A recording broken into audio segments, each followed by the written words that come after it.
des organes prélevés, on peut dire. Enfin, après... Oui, que ça a permis de sauver il y a eu le pancréas, il y a eu le foie... Ils disent pas forcément tout le détail. D'accord. Alors là, on va voir ce qui est important, parce que c'est un des sujets qui est bloquant, c'est la position des trois religions monothéistes.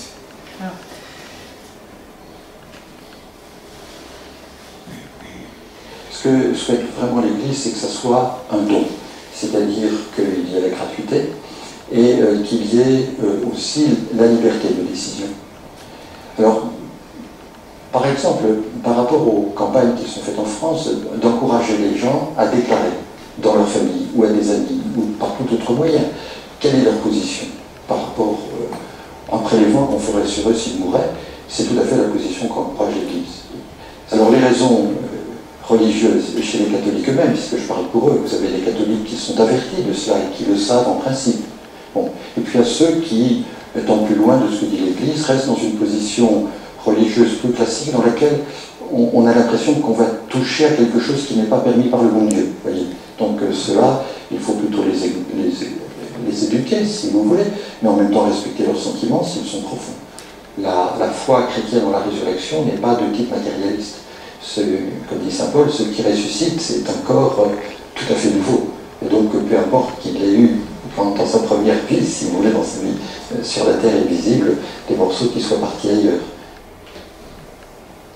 L'islam, au fond, n'est pas hostile à un don d'organes, attendu que c'est un geste qui va dans le sens de donner la vie, et que la vie, Dieu l'a rendue sacrée, à condition naturellement que ce prélèvement d'organes se fasse dans des conditions de dignité, et considérant le corps humain décédé avec le même respect que le corps vivant. Du point de vue musulman, prolonger une vie humaine grâce à un don d'organes n'est au fond que appliquer la volonté de Dieu d'avoir voulu prolonger cette vie humaine par tout moyen. Prenons le cas de quelqu'un dont la mort est véritablement et définitivement et indiscutablement avérée. À ce moment-là, la question se pose, est-ce qu'il y a autorisation de donner? Donc, comme je disais tout à l'heure, au plan d'éthique générale, il n'y a aucun problème. Pour les judaïstes, ce n'est pas du tout le cas. Même lorsque la personne est complètement morte, il y a trois grands problèmes qui se posent d'emblée. Premièrement, il y a une interdiction dans le judaïsme de porter atteinte au cadavre. Parce que le cadavre, par le fait qu'il a vécu, parce qu'il a connu la vie, parce qu'il a reçu une âme, il est comme un écrin qui est sanctifié et qu'on n'a pas le droit de maltraiter. Donc tout traitement dégradant infligé au corps est interdit. Les textes disent même que le mort, qui a une âme, l'âme a quitté le corps, mais l'âme reste solidaire de ce corps et souffre d'un traitement dégradant qui serait infligé à ce corps. Donc en principe, c'est la raison pour laquelle le judaïsme est toujours extrêmement réticent, voire plus, par rapport à des dissections de cadavres, même des exhumations, même des autopsies. Elles peuvent se faire dans des cadres extrêmement encadrés, parce qu'en principe, il y a ce problème-là qui se pose. Deuxième obstacle, obligation religieuse d'enterrer le mort le plus tôt possible. Même dans les 24 heures, c'est possible, sinon le jour qui suit.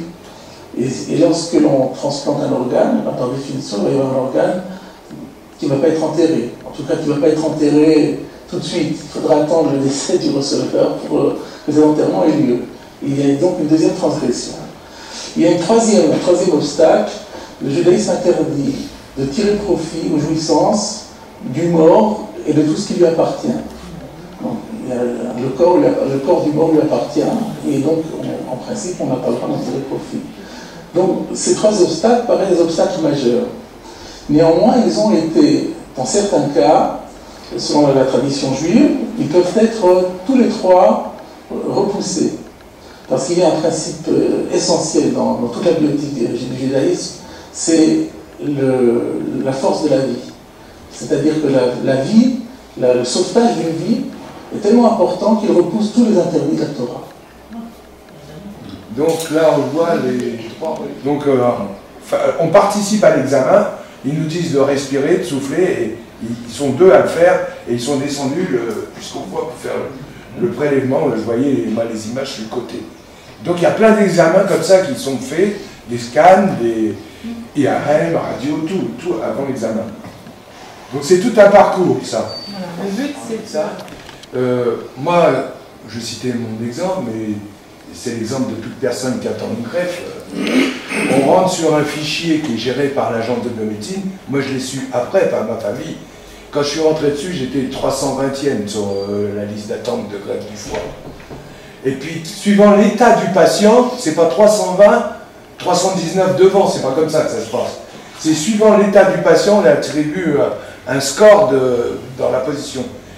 Ils m'ont remonté dans les 200e, puis après, Marilène, elle avait eu les informations.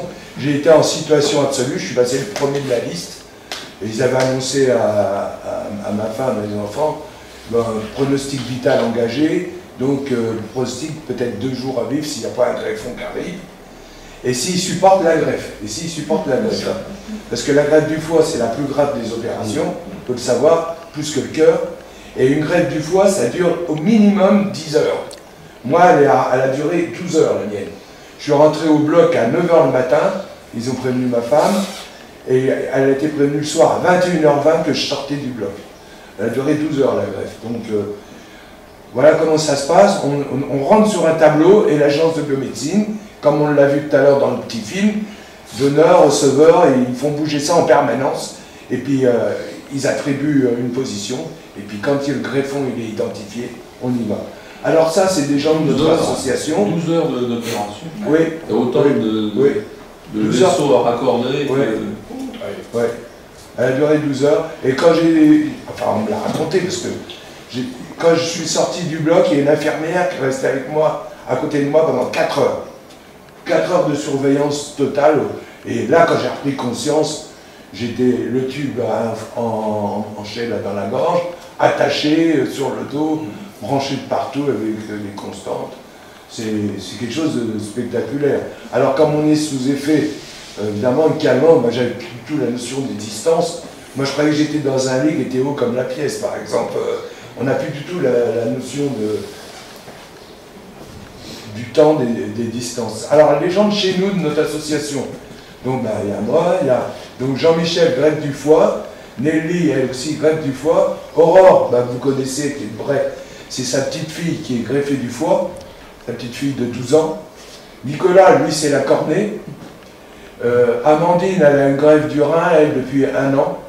Elle est du nord de la France, mais elle adhère à notre association. Et elle fait des marches à pied avec les couleurs de la DOT 77. Voilà, 10 km. Alors voilà une greffe réparatrice, Alain. C'est une jeune hindoue, une indienne de 18 ans. Elle a eu un accident de la circulation.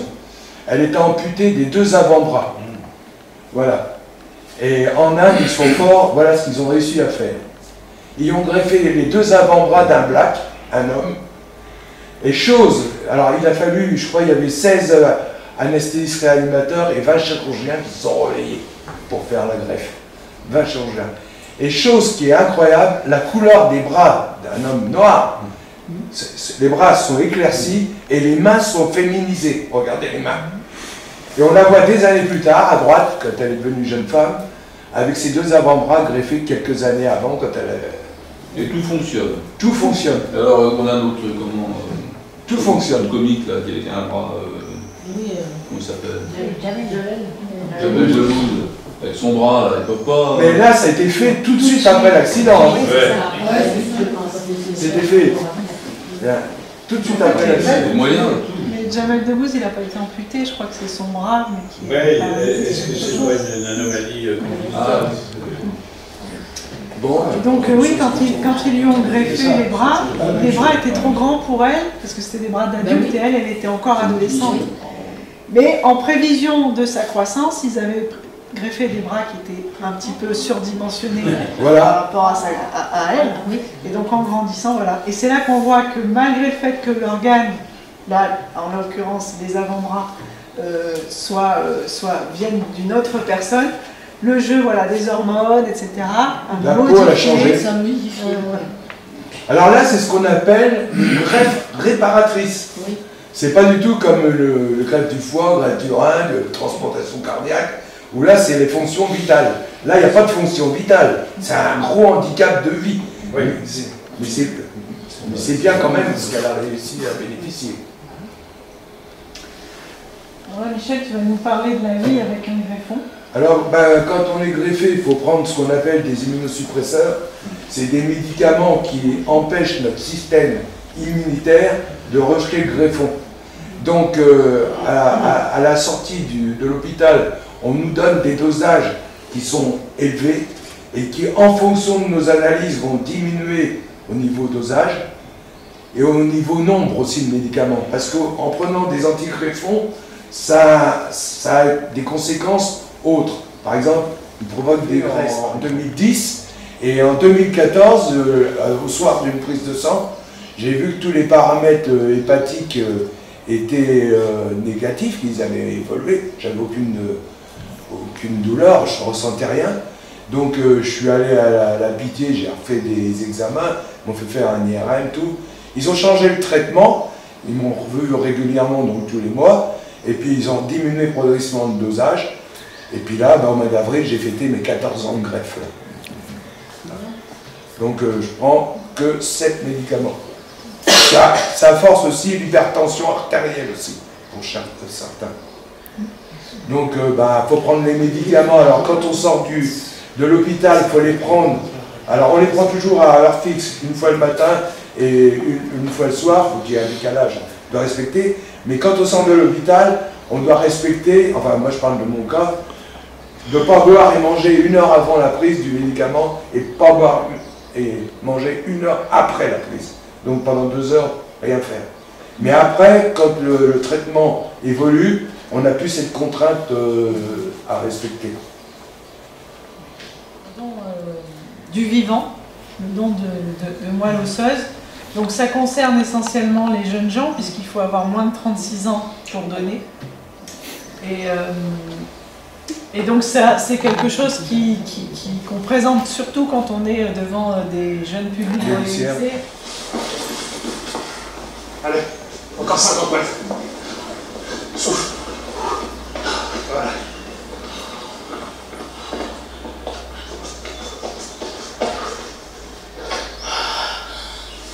Ça fait 1 heure. Sérieux, je suis trop contente. Si Clara a pu se déplacer aujourd'hui et aller au bout de cette course, c'est grâce à Théo. Théo, c'est lui. Et lui, le sport, c'est vraiment pas son truc. Ça va. Ils ne se connaissent pas, mais il lui a donné un peu de sa moelle osseuse. Finalement, c'est pas si dur de sauver une vie. Dans la grande majorité des cas, un prélèvement dans le sang suffit pour faire un don de moelle osseuse. Vous aussi, inscrivez-vous pour devenir donneur et un jour sauver une vie. La moelle osseuse, c'est dans le sang? Oui, tout à Un fait. prélèvement de... Je pense que C'est la jeune fabrique ça. donc les critères. Voilà, donc il faut avoir moins de 36 ans, être en bonne santé bien sûr, et répondre à un questionnaire médical et faire un premier prélèvement qui va permettre de rentrer dans un registre qui, si un jour un receveur est compatible avec vous et qu'il a besoin, vous allez être rappelé pour venir faire votre don. Donc comment ça se passe? Dans 85% des cas, ça se fait dans un prélèvement de sang, ce qui est relativement facile. Et dans 15% des cas, ça s'effectue dans un prélèvement dans les eaux du bassin. Alors, il y a une problématique particulière au don de moelle osseuse, c'est que 70% des dons de moelle sont des... Enfin, non, pas des dons, d'ailleurs il y a une faute, il faut que je le corrige. 70% des greffes de moelle osseuse qui sont réalisées sont issues de donneurs masculins, alors qu'en réalité, ils ne représentent que 30% des donneurs. On a le même problème avec le sang en France, les plaquettes, le plasma. La majorité des donneurs sont des donneuses. Messieurs, il faut s'y mettre. Ils ont peur des aiguilles, je crois. Et malheureusement, les greffons issus de donneurs hommes sont mieux tolérés par les receveurs parce qu'il y a des anticorps qu'on retrouve chez les donneuses qui ne sont pas présents chez les hommes. Et donc les greffons sont mieux tolérés sur le plan immunologique. C'est pour ça qu'on a besoin surtout de donneurs plus que de donneuses. Mais c'est pareil pour le sang, pour le plasma, pour les plaquettes. Et surtout, il nous faudrait davantage de donneurs issus d'origines géographiques diverses. pour pouvoir voilà, couvrir les compatibilités avec tous. Voilà. Et ces problèmes qu'on a sur tous les sujets. Là, c'est très réduit. Alors là, pour conclure, Ouais, vas-y. en 2023, sur 100 donneurs potentiels, donc sachant que pour rappel, un donneur potentiel, c'est 1% des décès, 36, c'est passé à 38. Oui, 38, ouais, 38. Là. 38 n'ont pas pu être prélevés, soit par opposition exprimée sur le registre national des refus, mais ça c'est seulement 1% de la population qui est inscrite. Ce chiffre a tendance à augmenter. D'ailleurs, le taux d'inscription sur le registre national des refus augmente dans les grosses périodes de contestation sociale, souvent. Oui. Il y a eu un pic de connexion au moment des Gilets jaunes, ou juste avant des élections, par exemple. Et nous, en Ile-de-France, ils cavalent, comme je l'ai dit tout à l'heure. C'est même inquiétant. Et donc, la majorité des refus, ça reste celui des proches, parce que faute d'avoir connu, d'avoir discuté du sujet avec leurs proches, ils s'opposent à 38% au non. Pourtant, un récent sondage de 2020, réalisé par l'Agence de biomédecine, a montré que 85% de la population se dit favorable au don de ses propres organes. Donc, il sait qu'il y a un problème de communication. Et le principal levier, il est là. Pour faire baisser ce taux de refus, le principal levier, il est là. Alors, on va peut-être en Pour profiter. faire baisser le taux de refus, il faut avoir parlé de son choix à ses proches. Alors, pour essayer de faire évoluer ça, il y a une démarche à les maires de France qui a reçu l'aval de l'Académie de médecine et de l'Agence de biomédecine également, qui est de faire de ce qu'on appelle des villes et villages ambassadrices et ambassadeurs du don d'organes. Alors, ça se traduit comment? Il y a un collectif qui s'appelle le collectif Greffe Plus, qui regroupe des dizaines d'associations, dans lequel France Adopte Fédération a adhéré dans un premier temps et s'est enlevé, mais il y a énormément de France Adopte régionales, dont la nôtre, où on a pris la décision, nous, de travailler avec le collectif Greffe Plus. Et le collectif Greffe Plus, il demande à ces villes et villages qui ont envie de faire quelque chose pour informer et faire évoluer le don d'organes, de devenir ville et village en posant un panneau à leurs entrées d'agglomération, en faisant une information dans leur support de communication municipale, ça peut être le bulletin, ça peut être les réseaux sociaux, et à la journée du don d'organes, d'organiser quelque chose, soit au niveau de manifestation, soit au niveau d'information, pour rappeler les principes du don d'organes. Le collectif Greffe Plus peut apporter son aide aux communes, villes ou villages qui ont accepté. Il y a à peu près 500 villes et villages qui ont déjà signé et dit oui à la démarche.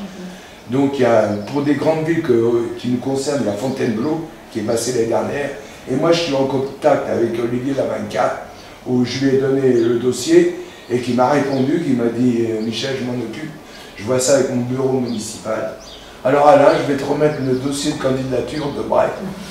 Tu sais qu'il y a de moi également. Hein, et on pourra le contacter, et on pourra venir vous voir aussi. Hein, vous êtes bienvenue. donc Alain, je te remets le dossier. Avec plaisir. Et la ville de Meaux aussi. Hein. On va faire des fonds de tiroir. Merci. T'as tout un dossier, t'as tout Quel dossier? la journée nationale du don d'organes. 9 octobre, c'est l'européenne, après le 17, c'est la mondiale. Donc comment agir?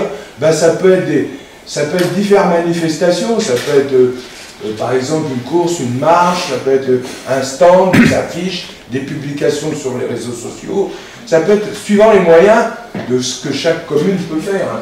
Il n'y a pas de règle type. Vous n'avez pas l'intention de participer au forum des associations, par exemple? Alors, nous, on est sollicités dans beaucoup de choses. Mais le problème qu'on a, nous, on a beaucoup d'adhérents, ce qu'on appelle des adhérents de soutien. C'est-à-dire des gens qui adhèrent à la DOT, qui, en payant une cotisation de 10 €, nous permettent de nous créer notre budget de fonctionnement, qui nous sert à payer nos frais d'impression, les déplacements des kilomètres voiture quand on se déplace. Marjorie, elle est venue de Meaux aujourd'hui pour participer.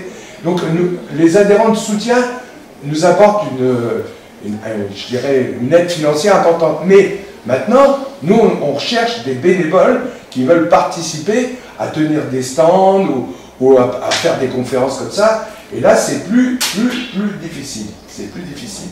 Là, avant-hier, j'ai eu un dossier qui m'a été transmis par une jeune femme. C'est l'Institut d'études politiques de Fontainebleau. Donc, elle me propose déjà de les rencontrer et ils vont engager un projet pour faire en parallèle des villes et villages ambassadrices du don d'organes, de faire les académies ambassadeurs du don d'organes, ambassadrices plutôt. Donc elle m'a dit, ça serait au niveau, on ferait l'Institut d'études politiques, travaillerait avec Créteil, et l'objectif, ça serait de former, de sensibiliser 46 000 étudiants. Alors, nous, on est pour participer, mais il nous faut des moyens humains pour être disponibles. On a besoin, nous, de bénévoles, suivant leurs compétences, suivant leur disponibilité, pour donner de l'aide. C'est un peu le jeu. Alors là, on nous a demandé aussi de tenir des permanences, comme le fait l'EFS au sein des hôpitaux. On ne peut pas tout faire, nous. On peut pas. Moi, je l'ai fait parce qu'en tant que... Moi, mon engagement, j'étais greffé en 2010. Ma médecin, Marie-Hélène, elle connaît toute mon histoire, c'est normal. Mais dès 2011, j'ai dit, moi je suis greffé, je veux faire quelque chose pour le don d'organes et pour mon donneur, dans lequel je porte le foie depuis 14 ans, pour sa famille qui a dit oui, parce que c'est pas un dû de la société ce que j'ai eu. Donc moi j'ai voulu donner, donc je me suis rapproché d'une association, c'était plus une amicale de transplanté hépatique, ça ne me convenait pas. Et alors donc je me suis retourné vers France Adot, et là j'ai dit je vais faire quelque chose, participer. Au début j'étais simple adhérent pour participer aux interventions comme aujourd'hui, puis après je suis devenu vice-président, puis président, mais moi, pour moi en tant que greffé, c'est normal qu'un greffé donne quelque chose par rapport à ce qu'il a reçu. Mais Marjorie, elle n'est pas greffée. Elle, c'est parce qu'elle a compris l'importance. Mais on n'en a pas beaucoup des Marjorie avec nous aussi. Et il faudrait du monde pour faire bouger les choses, même de façon épisodique, ça peut être une fois ou deux. Alors là, on va vous passer un petit clip qui présente certaines de nos activités, pas toutes, de l'année 2023, parce que le fichier serait trop gros pour mettre une vidéo, mais ça balaye un échantillon de ce qu'on a fait.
Voilà, donc tout ce qu'on a Des vu. activités supplémentaires.